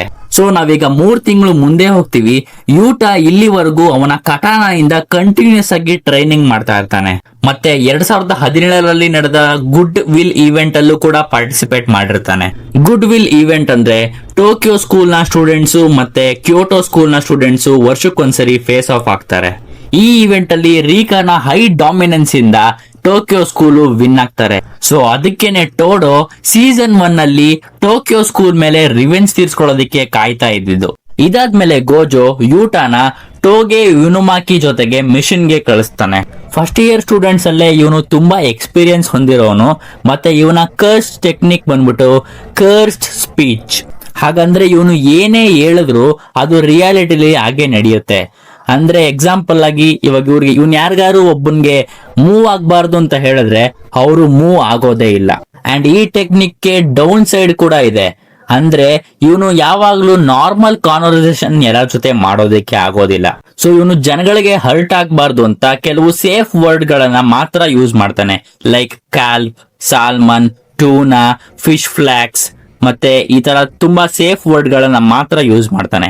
ಬಟ್ ಇದು ಯೂಟಾಗೆ ಅಷ್ಟಾಗಿ ಸ್ಟಾರ್ಟಿಂಗ್ ಅಲ್ಲಿ ಅರ್ಥ ಆಗೋದಿಲ್ಲ. ಇಬ್ಬರು ಕೂಡ ಅವರ ಮಿಷಿನ್ ಇರೋ ಲೊಕೇಶನ್ ಗೆ ಬರ್ತಾರೆ. ಈ ಮಿಷಿನ್ ಅಲ್ಲಿ ತುಂಬಾ ಇರೋದು ಲೋ ಲೆವೆಲ್ ಕರ್ಸ್ ಗಳು. ಆದ್ರಿಂದ ಟೋಗೆ ಅಲ್ಲಿರುವಂತ ಎಲ್ಲಾ ಲೋ ಲೆವೆಲ್ ಕರ್ಸ್ ಗಳನ್ನ ನಾಶ ಮಾಡ್ತಾನೆ. ಅಂಡ್ ಯೂಟಾ ಬರೀ ಅದನ್ನ ನೋಡ್ತಾ ಇರ್ತಾನೆ. ಅಂಡ್ ಗೋಜೋ ಯೂಟಾಗೆ ವಾರ್ನ್ ಮಾಡಿರ್ತಾನೆ, ರೀಕಾನ ಯಾವುದೇ ಕಾರಣಕ್ಕೂ ಹೊರಗೋಗೋದಕ್ಕೆ ಬಿಡಬೇಡ ಅಂತ. ಯಾಕಂದ್ರೆ ರೀಕಾ ಮತ್ತೊಂದು ರ್ಯಾಂಪೇಜ್ ಮಾಡೋದು ಅಲ್ಲಿ ಯಾರಿಗೂ ಇಷ್ಟ ಇರಲಿಲ್ಲ. ಅಂಡ್ ಅಕಸ್ಮಾತ್ ಏನಾದ್ರು ಮತ್ತೆ ರ್ಯಾಂಪೇಜ್ ಮಾಡಿದ್ರೆ ಯೂಟಾನ ಎಕ್ಸಿಕ್ಯೂಷನ್ ಡೇಟ್ ಏನಿದೆ ಅದಕ್ಕಿಂತ ಮುಂಚೆನೆ ಅವನ ಎಕ್ಸಿಕ್ಯೂಟ್ ಆಗೋದ್ರಲ್ಲಿ ಡೌಟೇ ಇರಲಿಲ್ಲ. ಆಗ್ತವೆ. ಸೊ ಮಿಷನ್ ಅಲ್ಲಿಗೆ ಕಂಪ್ಲೀಟ್ ಆಗ್ಬೇಕಿತ್ತು. ಬಟ್ ಅಲ್ಲಿ ನಡೆದಿದ್ದೇ ಬೇರೆ. ಏನು ಅಂದ್ರೆ ಅದೇ ಶಾಪ್ ಸೆಂಟರ್ ಅಲ್ಲಿ ಯಾರಿಗೂ ಗೊತ್ತಿಲ್ದಂಗೆ ಗೆಟೋ ದೂರದಿಂದಾನೆ ಇವರಿಬ್ಬರನ್ನ ವಾಚ್ ಮಾಡ್ತಿದ್ದ. ಗೆಟೋಗೆ ಈಗ ಅವನ ಕಣ್ಣಾರೆ ರೀಕಾನ ನೋಡ್ಬೇಕಿತ್ತು. ಹಾಗಾಗಿ ಅವನ ಒಂದು ಸ್ಕರ್ ಸ್ಪಿರಿಟ್ಸ್ ನ ಇವರ ಎದುರಾಳಿಗೆ ಬಿಡ್ತಾನೆ. ಸೊ ಯೂಟಾಗೆ ಬೇರೆ ಚಾಯ್ಸ್ ಇಲ್ದೆ ರೀಕಾನ ಸಮನ್ ಮಾಡೋದಕ್ಕೆ ಹೊಡ್ತಾನೆ. ಆದ್ರೆ ಫೈಟ್ ಸ್ಟಾರ್ಟಿಂಗ್ ಅಲ್ಲೇ ಟೋಗೆ ಅದನ್ನ ತಡಿತಾನೆ. ಬಟ್ ಪ್ರಾಬ್ಲಮ್ ಏನಂದ್ರೆ ಈಗ ಯುನುಮಾಕಿಗೂ ಕೂಡ ಫೈಟ್ ಮಾಡೋದಕ್ಕೆ ಆಗೋದಿಲ್ಲ. ಯಾಕಂದ್ರೆ ಅವನ ಕರ್ ಸ್ಪೀಚ್ ನ ಸೈಡ್ ಎಫೆಕ್ಟ್ ಇಂದ. ಸೊ ಕರ್ ಸ್ಪೀಚ್ ನ ಸೈಡ್ ಎಫೆಕ್ಟ್ ಏನಂದ್ರೆ ಯಾವಾಗ ನೀವು ಎಕ್ಸ್ಪ್ಲೋಡ್ ಅಥವಾ ಬ್ಲೋನ್ ಅವೇ ಅನ್ನೋ ಪವರ್ಫುಲ್ ವರ್ಡ್ ನ ಯೂಸ್ ಮಾಡಿದಾಗ ನಿಮ್ಮ ಥ್ರೋಟ್ ಡ್ಯಾಮೇಜ್ ಆಗೋ ಸಾಧ್ಯತೆ ಇದೆ. ಸೊ ಇಂಥ ಸಮಯದಲ್ಲಿ ಮತ್ತೆ ಸ್ಪೀಚ್ ಟೆಕ್ನಿಕ್ ನ ಯೂಸ್ ಮಾಡಬೇಕು ಅಂದ್ರೆ ಅದಕ್ಕೆ ಥ್ರೋಟ್ ಮೆಡಿಸಿನ್ ನ ತಗೋಬೇಕು. ಬಟ್ ಇನುಮಾಕಿನ ಥ್ರೋಟ್ ಮೆಡಿಸಿನ್ ಅವನ ಪಾಕೆಟ್ ಇಂದ ಜಾರಿ ಮತ್ತೆ ಆ ಸ್ಪಿರಿಟ್ ನ ಮುಂದೆನೆ ಬಿದ್ದಿರುತ್ತೆ. ಸೊ ಇದರಿಂದ ಯೂಟಾ ಅವನು ರೀಕಾ ಇಂದ ಸ್ವಲ್ಪ ಕರ್ಸ್ ಎನರ್ಜಿನ ತಗೊಂಡು ಅವನ ಸೋರ್ಡ್ಗೆ ಹಾಕ್ತಾನೆ. ಅಂಡ್ ಆ ಕರ್ಸ್ ಎನರ್ಜಿ ತುಂಬಿರುವ ಸೋರ್ಡ್ ಇಂದ ಆ ಗೆಟೋನ ಸ್ಪಿರಿಟ್ ಗೆ ಅಟ್ಯಾಕ್ ಮಾಡ್ತಾನೆ. ಬಟ್ ಅದೇನ್ ಅಷ್ಟೊಂದು ಡೀಪ್ ಆಗಿ ಏನು ಜೋರಾಗಿ ಅಟ್ಯಾಕ್ ಆಗಲ್ಲ. ಬಟ್ ಯೂಟಾ ಅದನ್ನ ಯೂಸ್ ಮಾಡ್ಕೊಂಡು ಯುನುಮಾಕಿನ ಥ್ರೋಟ್ ಮೆಡಿಸಿನ್ ನ ಅದರಿಂದ ತಗೋತಾನೆ ಅಂಡ್ ಯುನುಮಾಕಿಗೆ ಪಾಸ್ ಮಾಡ್ತಾನೆ. ಸೊ ಯುನುಮಾಕಿ ಅವನ ಥ್ರೋಟ್ ಮೆಡಿಸಿನ್ ಇಂದ ಮತ್ತೆ ರಿಕವರ್ ಆಗಿ ಅಲ್ಲ. ಗೆಟೋಗೆ ಬೇಕು ಅಂದಿದ್ರೆ ಅವನು ಒಂದಾದ್ಮೇಲೊಂದು ಕರ್ಸ್ ಗಳನ್ನ ಅವ್ರ ಮೇಲೆ ಬಿಡಬಹುದಾಗಿತ್ತು. ಬಟ್ ಅವನು ಯಾವ್ದೋ ರೀಸನ್ಸ್ ಇಂದ ಆ ಫಸ್ಟ್ ಇಯರ್ ಸ್ಟೂಡೆಂಟ್ಸ್ ನ ಹೋಗೋದಕ್ಕೆ ಬಿಟ್ಬಿಡ್ತಾನೆ. ಸ್ವಲ್ಪ ಹೊತ್ತು ಕಳೆದ ನಂತರ ಗೋಜೋಗೆ ಗೊತ್ತಾಗುತ್ತೆ ಸ್ಟೂಡೆಂಟ್ಸ್ ಮೇಲೆ ಒಂದು ಸ್ಪೆಷಲ್ ಸ್ಪಿರಿಟ್ ಅಟ್ಯಾಕ್ ಮಾಡಿತ್ತು ಅಂತ. ಸೊ ಅವನು ಖುದ್ದಾಗಿ ಹೋಗಿ ಇನ್ವೆಸ್ಟಿಗೇಷನ್ ಮಾಡೋದಕ್ಕೆ ಶುರು ಮಾಡ್ತಾನೆ. ಗೋಜೋ ಬಂದು ನೋಡಿದಾಗ ಅಲ್ಲಿ ಗೆಟೋನ ರೆಸ್ಯೂಷಲ್ಸ್ ಅಲ್ಲೇ ಇರುತ್ತೆ. ಸೊ ರೆಸ್ಯೂಷಲ್ಸ್ ಅಂದ್ರೆ ಏನು ಅಂದ್ರೆ ಒಬ್ರು ಕರ್ಸ್ ಟೆಕ್ನಿಕ್ ನ ಯೂಸ್ ಮಾಡಿದಾಗ ಅವರ ರೆಸ್ಯೂಷಲ್ಸ್ ಅಲ್ಲೇ ಉಳಿದ್ಬಿಡುತ್ತೆ. ಸೊ ಗೋಜೋ ಮತ್ತೆ ಗೆಟೋ ಇಬ್ರು ಒಟ್ಟಿಗೆ ಓದಿರೋದ್ರಿಂದ ಅವನಿಗೆ ಗೆಟೋನ ರೆಸ್ಯೂಷಲ್ಸ್ ಹೇಗಿರುತ್ತೆ ಅಂತ ಗೊತ್ತಿರುತ್ತೆ. ಅಂಡ್ ಅದನ್ನ ಅವನು ಮುಂದೆ ಪ್ರಿನ್ಸಿಪಲ್ಗೂ ಕೂಡ ಹೇಳ್ತಾನೆ. ಅಂಡ್ ಇದೇ ಟೈಮ್ ಅಲ್ಲೇ ಗೆಟೋ ಜುಜುತ್ಸು ಹೈ ಮೇಲೆ ವಾರ್ ಮಾಡೋದಿಕ್ಕೆ ಪ್ರಿಪರೇಷನ್ ಮಾಡ್ಕೋತಿರ್ತಾನೆ. ಗೆಟೋ ಹೇಗೆ ಗೆಲ್ಲೋದಿಕ್ಕೆ ಸಾಧ್ಯ ಅಂತ ನಿಮ್ಗೇನಾದ್ರು ಅನಿಸ್ತಿದ್ರೆ ಇದನ್ನ ತಿಳ್ಕೊಳ್ಳೋದಿಕ್ಕೆ ನಾವು 2006ಕ್ಕೆ ಹೋಗ್ಬೇಕಾಗತ್ತೆ. ಆ ಹಿಂದೆ ಅಲ್ಲಿ ಒಂದು ರಿಲಿಜಿಯಸ್ ಗ್ರೂಪ್ ಇತ್ತು. ಅದರ ಹೆಸರು ಟೈಮ್ ವೆಸಲ್ ಅಸೋಸಿಯೇಷನ್ ಅಂತ. ಅಂಡ್ ಅದೇ ತರ ಇನ್ನು ಸಿಮಿಲರ್ ಗ್ರೂಪ್ಸ್ ಗಳು ಕೂಡ ಇದ್ವು. ಗೆತೋ ಯಾವಾಗ ಕೆಟ್ಟವನಾಗಿ ಟರ್ನ್ ಆಗ್ತಾನೆ, ಅವನು ಈ ಗ್ರೂಪ್ಸ್ ಗಳನ್ನ ಅವನ ಕಂಟ್ರೋಲ್ಗೆ ತಗೋತಾನೆ, ಅದು ಕೂಡ ಫೋರ್ಸ್ ಇಂದ. ಇದರಿಂದ ಅವನಿಗೆ ದುಡ್ಡು ಮತ್ತೆ ಕರ್ಸ್ ಗಳ ಆಕ್ಸೆಸ್ ಸಿಕ್ತು. ಇದರಿಂದ ಅವನ ರೆಪ್ಯುಟೇಷನ್ ನ ಯೂಸ್ ಮಾಡಿ ಮುಂದಿನ 10 ವರ್ಷಗಳ ಕಾಲ ಕರ್ಸ್ ಆಗಿರುವಂತ ಜನಗಳಿಗೆ ಹೀಲ್ ಮಾಡೋದಕ್ಕೆ ಶುರು ಮಾಡ್ತಾನೆ. ಯಾಕಂದ್ರೆ ಅವನ ಕರ್ಸ್ ಟೆಕ್ನಿಕ್ ಕರ್ಸ್ ನ ಅಬ್ಸಾರ್ವ್ ಮಾಡ್ಕೊಳ್ಳೋದು. ಸೊ ಇದರಿಂದ ಅವನು ಎಲ್ಲಾ ಕರ್ಸ್ ಆಗಿರುವಂತ ಜನಗಳಿಂದ ಕರ್ಸ್ ನ ಅಬ್ಸಾರ್ವ್ ಮಾಡ್ಕೊಳ್ತಾ ಬರ್ತಾನೆ. ಸೊ ಗೆತೋ ಇಲ್ಲಿವರೆಗೂ 6,000 ಕರ್ಸ್ ಗಳನ್ನ ಅಬ್ಸಾರ್ವ್ ಮಾಡ್ಕೊಂಡಿದ್ದಾನೆ. ಅಂಡ್ ಅದರಲ್ಲಿ 2 ಸ್ಪೆಷಲ್ ಗ್ರೇಡ್ ಕರ್ಸ್ ಗಳು ಸೇರಿ, ಅಂಡ್ ಇದಲ್ಲದೆ ಅದರ ಜೊತೆಗೆ ಅವನ ಫಾಲೋವರ್ಸ್ ಗಳ ಆರ್ಮಿ ಕೂಡ ಅವನ ಜೊತೆ ಇದೆ. ಅಂಡ್ ಇದರ ಜೊತೆಗೆ ರೀಕನ ಸ್ಪಿರಿಟ್ ಕೂಡ ಇವ್ರ ಜೊತೆ ಸೇರ್ಕೊಂಡ್ರೆ ಗೆತೋ ಗೆಲ್ಲೋದು 99% ಕನ್ಫರ್ಮ್. ಅಂಡ್ ಇದರಿಂದ ಅವನ ಕನಸಾದ ಈ ಭೂಮಿಯಿಂದ ಎಲ್ಲ ನಾನ್ ಸಾರ್ಸರರ್ನು ಕೂಡ ಅವನು ಡೆಸ್ಟ್ರಾಯ್ ಮಾಡಬಹುದು. ಅಂಡ್ ಗೆತೋಗೆ ಅನ್ಸುತ್ತೆ ಇದನ್ನ ಗೋಜೋ ಕೂಡ ಸ್ಟಾಪ್ ಮಾಡಕ್ಕೆ ಆಗಲ್ಲ ಅಂತ. ಇಷ್ಟೊಂದು ಕಾನ್ಫಿಡೆಂಟ್ ಇರೋ ಗೆತೋ ಅದಕ್ಕೋಸ್ಕರನೇ ಅವನು ಜುಜುತ್ಸು ಹೈ ಮುಂದೆ ಬಂದು ಅವನ ಟೀಚರ್ಸ್ ಮತ್ತೆ ಫ್ರೆಂಡ್ಸ್ ಮುಂದೆನೆ ಜುಜುತ್ಸು ಹೈ ಮೇಲೆ ವಾರ್ ಡಿಕ್ಲೇರ್ ಮಾಡ್ತಾನೆ. ಅಂಡ್ ಇದನ್ನ ಹೇಗ್ ಮಾಡ್ತಾನೆ ಅಂದ್ರೆ ಡಿಸೆಂಬರ್ 2017 ಟೋಕಿಯೋದಲ್ಲಿ 1000 ಕರ್ಸ್ ಸ್ಪಿರಿಟ್ಸ್ ನ ಅವನು ರಿಲೀಸ್ ಮಾಡ್ತಾನೆ. ಮತ್ತೆ ಕ್ಯೋಟೋದಲ್ಲೂ ಕೂಡ ಈ 1000 ಕರ್ಸ್ ಗಳನ್ನ ರಿಲೀಸ್ ಮಾಡ್ತಾನೆ. ಅಂಡ್ ಆ ಎಲ್ಲಾ ಕರ್ಸ್ ಗಳಿಗೂ ಆರ್ಡರ್ ಮಾಡಿರ್ತಾನೆ ಅಲ್ಲಿರುವಂತ ಎಲ್ಲಾ ಜನರನ್ನ ಸಾಯಿಸೋದಿಕ್ಕೆ. ಈ ವಾರ್ ನ ಹೆಸರು the night parade of 100 demons ಅಂತ. ಅಂಡ್ ಸೀಸನ್ 1 ಅಲ್ಲಿ ನಾವು ತಿಳ್ಕೊಂಡಿದ್ವಿ ಟೋಡೋ ಕೂಡ ಈ ವಾರ್ ಅಲ್ಲಿ ಒನ್ ಆಫ್ ದಿ ಪಾರ್ಟ್ ಆಗಿದ್ದ ಅಂತ. ಗೆತೋ ಅವನು ಇಷ್ಟೊಂದು ವಾರ್ನಿಂಗ್ ಕೊಡ್ತಾ ಇದ್ರೆ ಜುಜುತ್ಸು ಹೈನವರು ಅಲ್ಲಿ ಯಾರು ಯಾಕೆ ತಡೀತಿಲ್ಲ ಅಂತ ನಿಮ್ಗೆ ಅನಿಸ್ಬೋದು. ಬಟ್ ಗೋಜೋ ಗೆತೋನ ಇಲ್ಲೇ ತಡೆಯೋದಿಕ್ಕೆ ಹೋಗ್ತಾನೆ. ಆದ್ರೆ 2 ರೀಸನ್ಸ್ ಇಂದ ಅವನು ಗೆತೋನ ಇಲ್ಲಿ ಹರ್ಟ್ ಮಾಡೋದಿಕ್ಕೆ ಸಾಧ್ಯ ಇಲ್ಲ. ಏನಂದ್ರೆ ಸಾರ್ಸರರ್ ಗಳನ್ನ ಗ್ಯಾದರ್ ಮಾಡಿರ್ತಾರೆ. ಆ ಸಾರ್ಸರರ್ ಗಳ ಕೆಲಸ ಅಲ್ಲಿ ಬಂದಿರುವಂತ 2000 ಕರ್ಸ್ ಗಳನ್ನ ಸಾಯಿಸೋದು. ಬಟ್ ಯೂಟಾ ಮಾತ್ರ ಸ್ಕೂಲಲ್ಲೇ ಉಳಿತಾನೆ. ಯಾಕೆ ಅಂದ್ರೆ ರೀಕಾ ತುಂಬಾ ಅನ್ಪ್ರೆಡಿಕ್ಟೇಬಲ್ ಆಗಿರೋದ್ರಿಂದ ಅವಳು ಕರ್ಸ್ ಸ್ಪಿರಿಟ್ಸ್ ನ ಸಾಯಿಸೋ ಜೊತೆಗೆ ಸಾರ್ಸರರ್ ಗಳನ್ನು ಸೋಲಿಸಬಹುದು ಅನ್ನೋ ಭಯದಿಂದ. ಇದರಿಂದ ಯೂಟಾ ಸೇಫ್ ಆಗಿ ಸ್ಕೂಲಲ್ಲಿ ಇರೋದೇ ಬೆಸ್ಟ್ ಅಂತ ಅವನ್ನ ಸ್ಕೂಲಲ್ಲೇ ಬಿಡ್ತಾರೆ. ಅಂಡ್ ಇದೇ ಆಗತ್ತೆ ಅಂತ ಗೆತೋ ಮುಂಚೆನೆ ಪ್ರೆಡಿಕ್ಟ್ ಮಾಡಿರ್ತಾನೆ. ಇದೇ ಆಗಿತ್ತು ಗೆತೋನ ದೊಡ್ಡ ಪ್ಲಾನ್. ಈ ವಾರ್ ನಡೀತಿರೋದೇ ಎಲ್ಲಾ ಸಾರ್ಸರರ್ ಗಳನ್ನು ಟೋಕಿಯೋ ಮತ್ತೆ ಕ್ಯೋಟೋದಲ್ಲಿ ಬಿಸಿ ಮಾಡೋದಿಕ್ಕೆ. ಅಂಡ್ ಯೂಟಾ ಅಲೋನ್ ಆಗಿ ಒಬ್ಬನೇ ಸಿಗ್ತಾನೆ ಅಂತ ಗೆತೋ ಈ ಮಾಸ್ಟರ್ ಪ್ಲಾನ್ ನ ಮಾಡಿರೋದು. ಸೊ ಇದರಿಂದ ಗೆತೋ ಈಸಿಯಾಗಿ ಜುಜುತ್ಸು ಹೈ ಒಳಗಡೆ ನಡ್ಕೊಂಡ್ ಬರ್ತಾನೆ. ಬಟ್ ಇಲ್ಲಿ ಅವನ ಮತ್ತೆ ಯೂಟನ ನಡುವೆ ನಿಂತಿರೋದು ಮಾಕಿ ಒಬ್ಳೆ. ಸೊ ಗೆತೋ ಮಾಕಿ ಮೇಲೆ ಅವನ ಕರ್ಸ್ ಸ್ಪಿರಿಟ್ಸ್ ಇಂದ ಅಟ್ಯಾಕ್ ಮಾಡೋದಕ್ಕೆ ಶುರು ಮಾಡ್ತಾನೆ. ಅಂಡ್ ಇದೇ ಟೈಮ್ ಅಲ್ಲಿ ಇಲ್ಲ ಅಂತ. ಅಂಡ್ ಇದೇ ಟೈಮ್ ಅಲ್ಲಿ ಅವನನ್ನ ಇಂಟರಪ್ಟ್ ಮಾಡ್ತಾರೆ. ನಾನು ಮುಂಚೆನೆ ಹೇಳಿದ ಹಾಗೆ ಯೂಟನ ಬ್ಯಾಕ್ ಗ್ರೌಂಡ್ ನ ವೆರಿಫಿಕೇಶನ್ ಮಾಡೋದಕ್ಕೆ ಗೋಜೋ ಹೋಗಿದ್ದ. ಅಂಡ್ ಯೂಟನ ಬ್ಯಾಕ್ ಗ್ರೌಂಡ್ ವೆರಿಫಿಕೇಶನ್ ನ ಇನ್ಫಾರ್ಮೇಶನ್ ಇವಾಗ ಬಂದಿದೆ. ಅಂಡ್ ಇವಾಗ ಗೊತ್ತು ಮಾಡ್ತಾನೆ. ಗೋಜೋನ ಈ ಮೂವ್ ತುಂಬಾ ಕ್ಯಾಲ್ಕುಲೇಟ್ ಆಗಿತ್ತು. ಯಾಕಂದ್ರೆ ಗೋಜೋಗೆ ಅಬ್ಸಲ್ಯೂಟ್ಲಿ ಗೊತ್ತಿತ್ತು ಪಾಂಡಾ ಮತ್ತೆ ಟೋಗೆ ಇಬ್ರು ಸೇರ್ಕೊಂಡ್ರು ಗೆತೋನ ಸೋಲ್ಸೋದಿಕ್ಕೆ ಆಗಲ್ಲ ಅಂತ. ಬಟ್ ಅವರಿಬ್ರು ಸೋಲ್ಲಿ ಅಂತಾನೆ ಅವನು ಅಲ್ಲಿ ಅವ್ರಿಗನ್ನ ಕಳಿಸಿದ್ದ. ಯಾಕಂದ್ರೆ ಇವರಿಬ್ರು ಸೋಲೋದ್ರಿಂದ ಯೂಟಾಗೆ ಟ್ರಿಗರ್ ಆಗಿ ಅವನು ತುಂಬಾ ಇನ್ನು ಜಾಸ್ತಿ ಸ್ಟ್ರಾಂಗರ್ ಆಗ್ಲಿ ಅಂತ. ಸೊ ಲಕ್ಕಿಂದ ಏನೋ ಅಂತಾನು ಗೊತ್ತಿಲ್ಲ, ಬಟ್ ಗೋಜೋ ಏನ್ ಅನ್ಕೊಂಡಿದ್ನೋ ಅದೇ ಆಗುತ್ತೆ. ಯಾಕಂದ್ರೆ ಯೂಟಾ ಯಾವಾಗ ಅವನ ಫ್ರೆಂಡ್ಸ್ ಡಿಫೀಟ್ ಆಗಿ ಪಾಸ್ ಔಟ್ ಆಗಿರೋದನ್ನ ನೋಡ್ತಾನೋ ಅವನು ಇಮಿಡಿಯೇಟ್ಲಿ ರೀಕಾನ ಆಚೆ ಸಮನ್ ಮಾಡ್ತಾನೆ. ಅಂಡ್ ಅವರಿಬ್ರು ಸೇರ್ಕೊಂಡು ಗೆತೋ ಅವರ ಮೇಲೆ ಬಿಟ್ಟಂತ ಸುಮಾರು ಕರ್ಸ್ ಗಳನ್ನ ಈಸಿಯಾಗಿ ಡಿಫೀಟ್ ಮಾಡ್ತಾರೆ. ಅಂಡ್ ಯೂಟಾ ಅಲ್ಲಿ ಸ್ವಲ್ಪ ಬ್ರೇಕ್ ತಗೊಂಡು ಅವನ ಫ್ರೆಂಡ್ಸ್ ಗಳನ್ನ ರಿವರ್ಸ್ ಕರ್ಸ್ ಟೆಕ್ನಿಕ್ ನ ಯೂಸ್ ಮಾಡಿ ಹೀಲ್ ಮಾಡೋದಕ್ಕೂ ಕೂಡ ಶುರು ಮಾಡ್ತಾನೆ. ಇದು ನಮ್ಗೆ ತೋರಿಸುತ್ತೆ ಯೂಟಾ ಎಷ್ಟು ಪವರ್ಫುಲ್ ಅಂತ. ಯಾಕಂದ್ರೆ ಈ ರಿವರ್ಸ್ ಕರ್ಸ್ ಟೆಕ್ನಿಕ್ ನ ಈವನ್ ಗೋಜೋ ಕೂಡ ಇವನ ಏಜ್ ಅಲ್ಲಿ ಇದ್ದಾಗ ಕಲಿಯೋದಕ್ಕೆ ಕಷ್ಟಪಟ್ಟಿರ್ತಾನೆ. ಈ ರಿವರ್ಸ್ ಕರ್ಸ್ ಟೆಕ್ನಿಕ್ ಹೇಗ್ ಯೂಸ್ ಆಗುತ್ತೆ ಅಂದ್ರೆ ಇದು ನಮ್ಮ ಮ್ಯಾಕ್ಸ್ ಪ್ರಾಬ್ಲಮ್ ತರ similar. Minus into minus plus ಆಗಲ್ವಾ, ಅದೇ ತರ ಇದನ್ನು ಕೂಡ ನಮ್ಮ negative energy plus negative energy ಸೇರಿದಾಗ ಪಾಸಿಟಿವ್ ಎನರ್ಜಿ ಆಗಿ ಕ್ರಿಯೇಟ್ ಆಗುತ್ತೆ, ಅದರಿಂದ ಜನ ಹೀಲ್ ಆಗ್ತಾರೆ. ಸೊ ಗೆತೋ ಇದನ್ನೆಲ್ಲ ನೋಡಿ ಯೂತನ ಮತ್ತೆ ಸಾಯಿಸ್ಬೇಕು ಅಂತ ಯೋಚನೆ ಮಾಡಿ ಅವನ ಇನ್ನ ಸುಮಾರು ಕರ್ಸ್ ಗಳನ್ನ ಅವನ ಮೇಲೆ ಬಿಡ್ತಾನೆ. ಬಟ್ ಯೂಟ ಆ ಸ್ಪಿರಿಟ್ ಕ್ರಿಯೇಟ್ ಮಾಡೋದಕ್ಕೆ 10 ವರ್ಷಗಳು ಬೇಕಾಗುತ್ತೆ. ಆದ್ರೆ ಈ ಫೈಟ್ ಅಲ್ಲಿ ಆ ಬ್ಲಾಕ್ ರೋಪ್ ತುಂಬಾ ಹಾಳಾಗುತ್ತೆ ಅಂಡ್ ಎಂಡ್ ಆಫ್ ದಿ ಮೂವಿಲಂತೂ ಈ ಬ್ಲಾಕ್ ರೋಪ್ ಉಳಿಯೋದೇ ಇಲ್ಲ. ಅಂಡ್ ಅಲ್ಲೇ ಅಕ್ಕಪಕ್ಕ ಲೊಕೇಶನ್ಸ್ ಅಲ್ಲೂ ಕೂಡ ಗೆತೋನ ಉಳಿದ ಫಾಲೋವರ್ಸ್ ಕೂಡ ತುಂಬಾ ಕೇಸ್ ಮಾಡೋದಕ್ಕೆ ಶುರು ಮಾಡ್ತಾರೆ. ಅಂಡ್ ಅದರಲ್ಲಿ ಇಬ್ರು ಹುಡುಗಿಯರು ಕೂಡ ಇರ್ತಾರೆ. ಅಂಡ್ ಬೇಸಿಕಲಿ ಆ ಇಬ್ರು ಹುಡುಗಿಯರು ಕೂಡ ಗೆತೋನ ಅಡಾಪ್ಟೆಡ್ ಚಿಲ್ಡ್ರನ್ಸ್. 10 ವರ್ಷದ ಹಿಂದೆ ಗೆತೋ ಒಂದು ವಿಲೇಜ್ ನಲ್ಲಿ 100 ಜನರನ್ನ ಸಾಯಿಸಿರ್ತಾನೆ. ಅಂಡ್ ಅದ್ ಮಾಡೋದಿಕ್ಕೆ ರೀಸನ್ ಏನಂದ್ರೆ ಕೆಲವು ವಿಲೇಜರ್ಸ್ ಗಳು ಮಿಮಿಕೋ ಮತ್ತೆ ನಾನಾಕೋನ ಅಬ್ಯೂಸ್ ಮಾಡ್ತಿರ್ತಾರೆ. ಅಂಡ್ ಇದೇ ಬ್ರೇಕಿಂಗ್ ಪಾಯಿಂಟ್ ಆಗಿದ್ದು ಗೆತೋಗೆ. ಆವಾಗ್ಲೇ ಅವ್ನು ಡಿಸೈಡ್ ಮಾಡ್ತಾನೆ ಹ್ಯೂಮನ್ಸ್ ಲೈಫ್ಸ್ ಗಿಂತ ಸಾರ್ಸರರ್ ಗಳ ಲೈಫೇ ಇಂಪಾರ್ಟೆಂಟ್ ಅಂತ. ಅಂಡ್ ಅಲ್ಲಿಂದ ಇಬ್ಬರು ಹುಡುಗಿಯರನ್ನ ಗೆತೋನೇ ನೋಡ್ಕೊಳ್ಳೋದಕ್ಕೆ ಶುರು ಮಾಡ್ತಾನೆ. ಅಂಡ್ ಪ್ರೆಸೆಂಟ್ ಫೈಟ್ ಗೆ ವಾಪಸ್ ಬರೋದಾದ್ರೆ ಗೆತೋ ಯೂತನ ಪರ್ಸನಲ್ ಆಗಿ ಫೈಟ್ ಆಡೋದಕ್ಕೆ ಹೋಗ್ತಾನೆ. ಅಂಡ್ ಅವನ ಶೋಲ್ಡರ್ ನ ನೀವು ಗಮನಿಸಿದ್ರೆ ಸೀಸನ್ 2 ಅಲ್ಲಿ ನೀವು ನೋಡಿದ ಟೋಜಿನ ಕ್ರೀಚರ್ ತರನೇ ಇದೆ. ಸೊ ಹಿಂದೆ ಟೋಜಿ ಈ ಕ್ರೀಚರ್ ನ ಒಳಗಡೆ ವೆಪನ್ಸ್ ಗಳನ್ನ ಸ್ಟೋರ್ ಮಾಡೋದಿಕ್ಕೆ ಅಂತ ಇಟ್ಕೊಂಡಿರ್ತಾನೆ. ಅಂಡ್ ಟೋಜಿ ಸತ್ತ ಮೇಲೆ ಗೆತೋ ಆಬ್ವಿಯಸ್ಲಿ ಅವನ ಕರ್ಸ್ ನ ಅವನ ಕಂಟ್ರೋಲ್ ಗೆ ತಗೋತಾನೆ. ಅಂಡ್ ಬರೀ ಕರ್ಸ್ ಮಾತ್ರ ಇಲ್ಲ, ಟೋಜಿ ಹತ್ರ ಇದ್ದ ಎಲ್ಲಾ ವೆಪನ್ಸ್ ಕೂಡ ಅವನದಾಗಿಸ್ಕೊತಾನೆ. ಅಂಡ್ ಆ ಎಲ್ಲಾ ವೆಪನ್ಸ್ ನ ಪ್ಲೇಫುಲ್ ಕ್ಲೌಡ್ ಅಂತ ಕರೀತಾರೆ.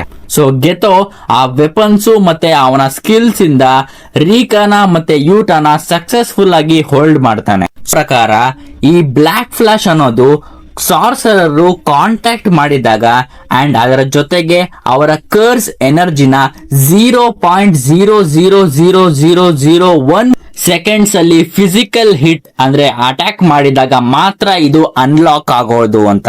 ಹಾಗಾಗಿನೇ ಜುಜುತ್ಸು ವರ್ಲ್ಡ್ ಅಲ್ಲಿ ಎಲ್ಲಾ ಸಾರ್ಸರರು ಎಲ್ಲಾ ಟೈಮು ಈ ಬ್ಲಾಕ್ ಫ್ಲಾಶ್ ನ ಯೂಸ್ ಮಾಡೋದಕ್ಕೆ ಆಗೋದಿಲ್ಲ. ಅಂಡ್ ಇದೇ ಟೈಮ್ ಅಲ್ಲಿ ಕ್ಯೋಟೋದಲ್ಲಿ ಇರುವಂತ ಟೋಡೋ ಕೂಡ ಒಂದು ಸ್ಪೆಷಲ್ ಗ್ರೇಡ್ ಕರ್ಸ್ ಮತ್ತೆ 5 ಗ್ರೇಡ್ 1 ಕರ್ಸ್ ಗಳನ್ನ ಸಿಂಗಲ್ ಹ್ಯಾಂಡೆಡ್ ಆಗಿ ಡಿಫೀಟ್ ಮಾಡ್ತಾನೆ. ಇಷ್ಟೊಂದು ಸ್ಪಿರಿಟ್ಸ್ ನ ಸಿಂಗಲ್ ಹ್ಯಾಂಡೆಡ್ ಅಲ್ಲಿ ಸೋಲ್ಸೋದಕ್ಕೆ ತುಂಬಾ ಪವರ್ ಬೇಕು. ಸೊ ಇದು ಅವನ ರೆಪ್ಯುಟೇಷನ್ ನ ಕೂಡ ಜಾಸ್ತಿ ಮಾಡ್ತು. ಅಂಡ್ ಇದರಿಂದ ಮೆಗುಮಿಗೆ ಅವರಿಬ್ರು ಮೀಟ್ ಆಗೋಕ್ಕಿಂತ ಮುಂಚೆನೆ ಟೋಡೋ ಯಾರು ಅಂತ ಅವನಿಗೆ ಗೊತ್ತಿತ್ತು. ಮತ್ತೆ ಈ ಕಡೆ ಜುಜುತ್ಸು ಹೈಗೆ ವಾಪಸ್ ಬರೋದಾದ್ರೆ ಇಲ್ಲಿ ಗೆತೋ ಅವನ ಫೇಸ್ ಗೆ ಹೊಡೆದಂತ ಬ್ಲಾಕ್ ಫ್ಲಾಶ್ ನ ರಿಕವರ್ ಮಾಡ್ಕೋತಾನೆ. ಅಂಡ್ ಅವನು ರಿಯಲೈಸ್ ಆಗ್ತಾನೆ ಇಲ್ಲಿಂದ ಹೋಲ್ಡ್ ಮಾಡೋದ್ ಬೇಡ ಅಂತ. ಯೂಟನ ಸಾಯಿಸೋದಕ್ಕೆ ಅವನು ಒಂದು ಲೆಜೆಂಡರಿ ಸ್ಪೆಷಲ್ ಗ್ರೇಡ್ ಕರ್ಸ್ ನ ಸಮನ್ ಮಾಡ್ತಾನೆ. ಅಂಡ್ ಗೆತೋ ಹತ್ರ ಇರೋ ಮೋಸ್ಟ್ ಡೇಂಜರಸ್ ಕರ್ಸ್ ಇದೆ. ಇದರ ಜೊತೆಗೆ ಗೆತೋ ಅವನ ಹತ್ರ ಉಳಿದಿರುವಂತ ಎಲ್ಲಾ ಕರ್ಸ್ ನು ಕೂಡ ಕಂಬೈನ್ ಮಾಡಿ ಅವನು ಅದರಿಂದ ಒಂದು ಬ್ಲಾಕ್ ಮಾಸ್ಕ್ ನ ಕ್ರಿಯೇಟ್ ಮಾಡ್ತಾನೆ. ಅಂಡ್ ಇದನ್ನ ಮ್ಯಾಕ್ಸಿಮಮ್ ಟೆಕ್ನಿಕ್ ಅಂತ ಕರೀತಾರೆ. ಸೊ ಹೆಸರೇ ಹೇಳೋ ಹಾಗೆ ಇದನ್ನ ಯಾವುದೇ ಸಾರ್ಸರರ್ ಕೂಡ ಅವರ ಪೊಟೆನ್ಶಿಯಲ್ ನ ಮೀರಿ ಅವ್ರ ಹತ್ರ ಇರುವ ಎಲ್ಲಾ ಟೆಕ್ನಿಕ್ ನ ಸೇರಿಸಿ ಅಚೀವ್ ಮಾಡಿದಾಗ ಅದನ್ನ ಮ್ಯಾಕ್ಸಿಮಮ್ ಟೆಕ್ನಿಕ್ ಅಂತ ಕರೀತಾರೆ. ಸೊ ಗೆತೋ ಇಲ್ಲಿ ಅವನ 4000 ಕರ್ಸ್ ಪ್ಲಸ್ ಅವನ ಲೆಜೆಂಡರಿ ಕರ್ಸ್ ಸ್ಪಿರಿಟ್ಸ್ ನ ಒಟ್ಟು ಸೇರಿಸಿದಾನೆ. ಸೊ ಇದು ಆಬ್ವಿಯಸ್ಲಿ ಯೂತನ ಕೂಡ ಈಸಿಯಾಗಿ ಸೋಲ್ಸುತ್ತೆ. ಅಂಡ್ ಜುಜುತ್ಸು ಕೈಸನ್ ಮಾಂಗಾ ಪ್ರಕಾರ ಒಂದು ಮೆಥಡ್ ಇದೆ, ಅದು ಸಾರ್ಸರರ್ಗೆ ಕ್ವಿಕ್ ಇಂಪ್ರೂವ್ಮೆಂಟ್ ನ ಕೊಡುತ್ತೆ. ಅಂಡ್ ಅದೇ ಬೈಂಡಿಂಗ್ ವೋವ್. ಈ ಬೈಂಡಿಂಗ್ ವೋವ್ ಅಂದ್ರೆ ನಿಮ್ಮ ಹತ್ರ ಇರೋದನ್ನ ಸ್ಯಾಕ್ರಿಫೈಸ್ ಮಾಡಿ ನಿಮ್ಗೆ ಏನ್ ಬೇಕೋ ಅದನ್ನ ಪಡ್ಕೊಳ್ಳೋದು. ಸೊ ಜುಜುತ್ಸು ಸಾರ್ಸರರು ಬೇಗ ಲೆವೆಲ್ ಅಪ್ ಆಗ್ಬೇಕು ಅಂದ್ರೆ ಅವರ ಲೈಫ್ ನ ಸ್ಯಾಕ್ರಿಫೈಸ್ ಮಾಡೋದು. ಸೊ ಯೂತಾಗೆ ಗೊತ್ತಾಗುತ್ತೆ ಅವನಿಗೆ ಗೆತೋನ ಮ್ಯಾಕ್ಸಿಮಮ್ ಟೆಕ್ನಿಕ್ ನ ಡಿಫೀಟ್ ಮಾಡೋದಕ್ಕೆ ಆಗೋದಿಲ್ಲ ಅಂತ. ಸೊ ಅದಕ್ಕೋಸ್ಕರ ಯೂಟ ಅವನ ಲೈಫ್ ನ ರೀಕಾಗೆ ಆಫರ್ ಮಾಡ್ತಾನೆ. ಸೊ ಅವರಿಬ್ಬರು ಕೂಡ ಸತ್ತು ಮುಂದೆ ಆಫ್ಟರ್ ಲೈಫ್ ಅಲ್ಲಿ ಒಟ್ಟಿಗೆ ಇರಬಹುದು ಅಂತ. ಅಂಡ್ ಯೂಟ ಎಕ್ಸ್ಪ್ಲೋಷನ್ ಆದ್ರೂ ಕೂಡ ಗೆತೋ ಮತ್ತೆ ಯೂತ ಇಬ್ರು ಸರ್ವೈವ್ ಆಗ್ತಾರೆ. ಬಟ್ ಆದ್ರೆ ಇವರಿಬ್ರಲ್ಲಿ ಗೆತೋಗೆನೆ ತುಂಬಾ ಜಾಸ್ತಿ ಏಟ್ ಆಗಿರೋದು. ಅಂಡ್ ಅವನಿಗೆ ಅಲ್ಲಿಂದ ಹೋಗ್ತಾ ಇರ್ಬೇಕಾದ್ರೆ ಅನ್ಕೋತಾನೆ ರೀಕಾನ ಪವರ್ ಇಡೀ ವರ್ಲ್ಡ್ ನೇ ಚೇಂಜ್ ಮಾಡಬಹುದು ಅಂತ. ಮತ್ತೆ ನೆಕ್ಸ್ಟ್ ಟೈಮು ರೀಕಾನ ನನ್ನ ಕಲೆಕ್ಷನ್ ಗೆ ಆಡ್ ಮಾಡ್ಕೊಳ್ತೀನಿ ಅಂತ ಹೇಳ್ತಾನೆ. ಅಂಡ್ ಗೆತೋ ಅಲ್ಲಿಂದ ಹೋಗೋ ಮುಂಚೆ ಫೈನಲಿ ಗೋಜೋ ಜುಜುತ್ಸು ಹೈ ಹತ್ರ ಬರ್ತಾನೆ.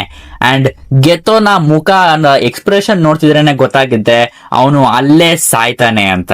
ಅಂಡ್ ಇವರಿಬ್ಬರ ಕಾನ್ವರ್ಸೇಷನ್ ಅಲ್ಲಿ ನಾವು ತಿಳ್ಕೊತೀವಿ ಗೆತೋನ ಎಲ್ಲಾ ಫಾಲೋವರ್ಸ್ ಕೂಡ ಕ್ಯಾಪ್ಚರ್ ಆಗ್ದೇನೆ ಎಲ್ಲರೂ ಎಸ್ಕೇಪ್ ಆಗಿದ್ದಾರೆ ಅಂತ. ಅಂಡ್ ಗೋಜೋಗೆ ಗೊತ್ತಿತ್ತು ಅವನು ಟೆಲಿಪೋರ್ಟ್ ಮಾಡಿದಂತ ಪಾಂಡಾ ಮತ್ತೆ ಟೋಗೈನ ಗೆತೋ ಸೋಲಿಸಬಹುದು ಬಟ್ ಸಾಯಿಸೋದಿಲ್ಲ ಅಂತ. ಈ ಮೂವ್ಮೆಂಟ್ ತುಂಬಾ ಎಮೋಷನಲ್ ಆಗಿರುತ್ತೆ. ಜೋ ಮತ್ತೆ ವಾಪಸ್ ಬಂದು ಏನ್ ನಡೀತಿದೆ ಅಂತ ಎಕ್ಸ್ಪ್ಲೇನ್ ಮಾಡೋದಕ್ಕೆ ಶುರು ಮಾಡ್ತಾನೆ. ಸೊ 3 ತಿಂಗಳ ಹಿಂದೆ ಗೋಜೋ ಇವರಿಬ್ಬರ ಮೇಲೆ ಡೀಪ್ ಆಗಿ ಇನ್ವೆಸ್ಟಿಗೇಷನ್ ಶುರು ಮಾಡಿದಾಗ ಅವಾಗ ಯೂಟಾನ ಪಾಸ್ಟ್ ಬಗ್ಗೆ ಅವರಿಗೆ ಗೊತ್ತಾಗತ್ತೆ. ಅಂಡ್ ಅವರಿಗೆ ಗೊತ್ತಾದ ಸತ್ಯ ಏನಂದ್ರೆ ಯೂಟಾ ಆಕ್ಚುಲಿ ಮಿಚಿಸಾನಿ ಸುಗುವಾರನ ಆಕ್ಚುಯಲ್ ಡಿಸೆಂಡೆಂಟ್ ಅಂತ. ಇವರೊಬ್ರು 1000 ವರ್ಷದ ಹಿಂದೆ ಜುಜುತ್ಸು ಹೈನ ಲೆಜೆಂಡರಿ ಸಾರ್ಸರರ್. ಇವರು ತುಂಬಾ ಪವರ್ಫುಲ್ ಆಗಿದ್ರು. ಸೊ ಅದಕ್ಕೋಸ್ಕರ ಈಗ ಕರೆಂಟ್ ಡೇ ಅಲ್ಲಿ ಯೂಟಾನೇ ತುಂಬಾ ಕರ್ಸ್ ಎನರ್ಜಿಯನ್ನ ಹಿಡ್ಕೊಂಡಿರೋದು. ಅಂಡ್ ಅದು ಗೋಜೋಗಿಂತ ತುಂಬಾ ಜಾಸ್ತಿ. ಬಟ್ ಯೂಟಾನ ಫ್ಯಾಮಿಲಿ ಯಾರು ಸಾರ್ಸರರ್ ಇಲ್ದೇ ಇರೋದ್ರಿಂದ ಅವನಿಗೆ ಗೊತ್ತಿರ್ಲಿಲ್ಲ ಅದು ಹೇಗೆ ಕಂಟ್ರೋಲ್ ಮಾಡಬೇಕು ಅಂತ. ಯಾವಾಗ ರೀಕಾಗೆ ಕಾರಿಂದ ಆಕ್ಸಿಡೆಂಟ್ ಆಯ್ತೋ ಅದನ್ನ ಯೂಟಾಗೆ ತಡ್ಕೊಳಕ್ ಆಗ್ಲಿಲ್ಲ. ಅವನು ರೀಕನ ಸಾವನ್ನ ಒಪ್ಕೊಳಕ್ಕೆ ತಯಾರಿರ್ಲಿಲ್ಲ. ಸೊ ಯೂಟಾಗೆ ಅವನ ಕರ್ಸ್ ಎನರ್ಜಿನ ಕಂಟ್ರೋಲ್ ಮಾಡಕ್ಕೆ ಬರ್ದೇ ಇರೋದ್ರಿಂದ ಅವನ ಕರ್ಸ್ ಎನರ್ಜಿ ಅವನಿಂದ ಆಚೆ ಫ್ಲೋ ಆಗಿ ಅವಳನ್ನ ಮಾನ್ಸ್ಟರ್ ಆಗಿ ಟ್ರಾನ್ಸ್ಫಾರ್ಮ್ ಮಾಡ್ತು. ಅಂಡ್ ಈಗ ಆಶ್ಚರ್ಯಕರ ವಿಷಯ ಏನಂದ್ರೆ ಇಷ್ಟು ಹೊತ್ತು ಯೂಟಾ ಯೂಸ್ ಮಾಡ್ತಿದ್ದಂತ ರೀಕಾಳ ಅನ್ಲಿಮಿಟೆಡ್ ಕರ್ಸ್ ಟೆಕ್ನಿಕ್ ಎಲ್ಲಾ ಕೂಡ ಅವನದೇ ಆಗಿತ್ತು. ಅಂಡ್ ಯೂಟಾ ಈಗ ರೀಕಾಳ ಸಾವನ್ನ ಒಪ್ಕೊಳ್ತಾನೆ ಮತ್ತೆ ಅವಳ ಕಂಪ್ಲೀಟ್ ಕರ್ಸ್ ಎನರ್ಜಿನ ಅವನ ಕಂಟ್ರೋಲ್ಗೆ ಮತ್ತೆ ತಗೋತಾನೆ. ಇದೇ ಅವನು ಬಿಗಿನಿಂಗ್ ಇಂದ ಮಾಡೋದಕ್ಕೆ ಪ್ರಯತ್ನ ಪಡ್ತಾ ಇದ್ದು, ರೀಕಾಳ ಕರ್ಸ್ ಅನ್ನ ಬ್ರೇಕ್ ಮಾಡೋದು. ಸೊ ಅವನು ಕನ್ಸಿಸ್ಟೆಂಟ್ ಆಗಿ ಅದನ್ನ ಟ್ರೈ ಮಾಡ್ತಾ ಮಾಡ್ತಾ ಫೈನಲಿ ಅವಳ ಕರ್ಸ್ ಅನ್ನ ಬ್ರೇಕ್ ಮಾಡ್ದ. ಅಂಡ್ ಇದರಿಂದಾನೇ ರೀಕಾ ಮತ್ತೆ ಹ್ಯೂಮನ್ ಫಾರ್ಮ್ ಆಗಿ ಮತ್ತೆ ಟ್ರಾನ್ಸ್ಫಾರ್ಮ್ ಆಗ್ತಾಳೆ. ಅಂಡ್ ಯೂಟಾಗೆ ಇದರಿಂದ ತುಂಬಾ ಗಿಲ್ಟಿ ಫೀಲ್ ಆಗುತ್ತೆ. ಬಟ್ ರೀಕಾ ಅದ್ರ ಬಗ್ಗೆ ತಲೆ ಕೆಡ್ಸ್ಕೊಳ್ಳೋದಿಲ್ಲ. ಆಕ್ಚುಲಿ ರೀಕಾಗೆ ಅವನ ಜೊತೆ ಕರ್ ಸ್ಪಿರಿಟ್ ಆಗಿ ಇದ್ದಿದ್ದು ತುಂಬಾ ಖುಷಿ ಕೊಟ್ಟಿದೆ. ಮತ್ತೆ ಅವಳ ಆತ್ಮ ಆಫ್ಟರ್ ಲೈಫ್ ಗೆ ಪಾಸ್ ಆಗುತ್ತೆ. ಅಂಡ್ ಅವಳು ಹೋಗ್ಬೇಕಾದ್ರೆ ಯೂಟಾಗೆ ವಾರ್ನ್ ಮಾಡ್ತಾಳೆ, ಏನಂದ್ರೆ ಬೇಗ ನನ್ನ ಹತ್ರ ಅಂದ್ರೆ ಆಫ್ಟರ್ ಲೈಫ್ ಗೆ ಬರ್ಬೇಡ, ನೀನಿನ್ನೂ ತುಂಬಾ ವರ್ಷ ಬದುಕು ಅಂತ ಹೇಳ್ತಾಳೆ. ಈ ಇನ್ಸಿಡೆಂಟ್ ಆದ್ಮೇಲೆ ಯೂಟಾ ಜುಜುತ್ಸು ಹೈನ ಸ್ಟೂಡೆಂಟ್ ಆಗ್ತಾನೆ. ಅಂಡ್ ಇವನನ್ನ ಎಕ್ಸಿಕ್ಯೂಟ್ ಮಾಡೋದ್ರ ಬಗ್ಗೆ ಇನ್ಯಾರು ಮಾತಾಡೋದೇ ಇಲ್ಲ. ಅಂಡ್ ನಿಮ್ಗೆಲ್ಲ ಅನ್ನಿಸ್ಬೋದು ಇವನು ಸೀಸನ್ 1 ಅಲ್ಲಿ ಯಾಕೆ ಕಾಣಿಸ್ಕೊಂಡಿಲ್ಲ ಅಂತ. ಯಾಕಂದ್ರೆ 2018 ನಡೆದ ಗುಡ್ ವಿಲ್ ಈವೆಂಟ್ ಅಲ್ಲಿ ಇವನ ಫ್ರೆಂಡ್ಸ್ ಎಲ್ಲ ಕಾಣಿಸ್ಕೋತಾರೆ, ಬಟ್ ಯೂಟಾ ಮಾತ್ರ ಕಾಣಿಸ್ಕೊಳಲ್ಲ. ಅಂಡ್ ಇದಕ್ಕೆ ಉತ್ತರ ಈ ಮೂವಿನ ಪೋಸ್ಟ್ ಕ್ರೆಡಿಟ್ ಸೀನ್ ಅಲ್ಲಿ ನೀವು ನೋಡಬಹುದು. ಯೂಟಾ ಆಕ್ಚುಲಿ ಮೆಗೆಲ್ ಜೊತೆಗೆ ಫಾರಿನ್ ಕಂಟ್ರಿಲಿ ಚಿಲ್ ಮಾಡ್ತಿರ್ತಾನೆ. ಫ್ಯಾನ್ ಬುಕ್ ನ ಪ್ರಕಾರ ಗೋಜೋ ಗೆತೋನ ಎಲ್ಲಾ ಫಾಲೋವರ್ಸ್ ಎಸ್ಕೇಪ್ ಆದ್ಮೇಲೆ ಗೋಜೋ ಅವನು ಮೆಗೆಲ್ ನ ಟ್ರ್ಯಾಕ್ ಡೌನ್ ಮಾಡ್ತಾನೆ. ಅಂಡ್ ಅವನು ಯೂಟಾನ ಟ್ರೈನ್ ಮಾಡೋದಿಕ್ಕೆ ಹೇಳ್ತಾನೆ. ಬಟ್ ಮೆಗೆಲ್ ಇದನ್ನ ನೋ ಅನ್ನೋ ಸಿಚುವೇಶನ್ ಅಲ್ಲಿ ಇರೋದಿಲ್ಲ. ಸೊ ಒಪ್ಕೊಳ್ತಾನೆ. ಮೆಗೆಲ್ ಗೆತೋ ಜೊತೆ ವಿಷಯದಲ್ಲಿ ಏನೇ ನಡೆದಿದ್ರು ಅದನ್ನೆಲ್ಲ ಮರೆತು ಯೂಟಾ ಜೊತೆಗೆ ಚೆನ್ನಾಗೇ ಇರ್ತಾನೆ. ಅಂಡ್ ಸ್ಪಾಯ್ಲರ್ಸ್ ಎಲ್ಲ ಬಿಟ್ಟು ಹೇಳೋದಾದ್ರೆ ಗೋಜೋಗೆ ಯೂಟಾ ಮೆಗೆಲ್ ಜೊತೆಗೆ ಟೈಮ್ ಸ್ಪೆಂಡ್ ಮಾಡೋದಕ್ಕೆ ಇನ್ನೊಂದು ಮೇನ್ ರೀಸನ್ ಇದೆ. ಅದಕ್ಕೋಸ್ಕರ ಅವರಿಬ್ರು ಆಫ್ರಿಕಾಗೆ 2018 ನಲ್ಲಿ ಟ್ರಿಪ್ ಹೋಗಿರ್ತಾರೆ. ಅಂಡ್ ಈವನ್ ಸೀಸನ್ 1 ನ ಓಪನಿಂಗ್ ಕ್ರೆಡಿಟ್ಸ್ ಅಲ್ಲಿ ಯೂಟಾನ ಮತ್ತೆ ಮೆಗೆಲ್ ನ ತೋರಿಸಿದ್ದಾರೆ. ಸೊ ನಮಗ್ ಗೊತ್ತಾಗತ್ತೆ ಸ್ಟಾರ್ಟಿಂಗ್ ಇಂದಾನೆ ಇವರಿಬ್ರು ಯಾವ್ದೋ ಸೀಕ್ರೆಟ್ ಮಿಷನ್ ನಲ್ಲಿ ಇದ್ದಾರೆ ಅಂತ. ಸೊ ಇದಿಷ್ಟು ಆಗಿತ್ತು ಜುಜುತ್ಸು ಕೈಸನ್ ಝೀರೋ ಮೂವಿ ಕನ್ನಡದಲ್ಲಿ ಎಕ್ಸ್ಪ್ಲನೇಷನ್. ನಿಮ್ಗಿಷ್ಟ ಆಗಿದ್ರೆ ಒಂದು ಲೈಕ್ ಒತ್ತಿ, ನಮ್ಗೆ ಮೋಟಿವೇಶನ್ ಕೊಡುತ್ತೆ ನೆಕ್ಸ್ಟ್ ವಿಡಿಯೋ ಮಾಡೋದಕ್ಕೆ. ಚಾನಲ್ಗೆ ಇನ್ನೂ ಸಬ್ಸ್ಕ್ರೈಬ್ ಆಗಿಲ್ಲ ಅಂದ್ರೆ ದಯವಿಟ್ಟು ಸಬ್ಸ್ಕ್ರೈಬ್ ಆಗಿ. ಸೊ ನಿಮ್ಗೆ ನೋಟಿಫಿಕೇಶನ್ ಪಟ್ ಅಂತ ಬರುತ್ತೆ ನೆಕ್ಸ್ಟ್ ಅನಿಮೆ ಎಕ್ಸ್ಪ್ಲನೇಷನ್. ಸೊ ಮತ್ತೆ ಇದೇ ತರ ನೆಕ್ಸ್ಟ್ ಅನಿಮೆ ಎಕ್ಸ್ಪ್ಲನೇಷನ್ ತಗೊಂಡ್ಬರ್ತೀನಿ. ಸೊ ಅಲ್ಲಿವರೆಗೂ ನಮಸ್ಕಾರ.